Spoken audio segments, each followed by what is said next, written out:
वर्तते असूयात्यत्यन्तम् यदभिहननाय स्पृहयते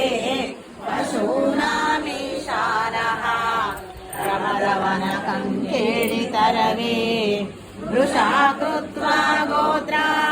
स्खलनमतलक्षणमिदम् ललाटे भर्तारम् चरणकमले ताडयति ते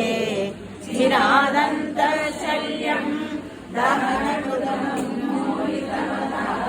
तुलाकोटिक्वाणैः मीशानरिपुणा हिमानि हन्तव्यम् हिमगिरिनिवासैकचतुरौ निशायाम् निद्राणाम् निश्चरमपाये च विशदौ वरम् लक्ष्मीपात्रम् सृजन्तौ समयिनाम् सरोजम् तत्पादौ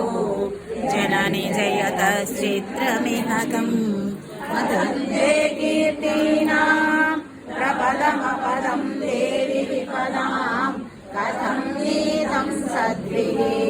कठिनकमले कर्परतुलाम्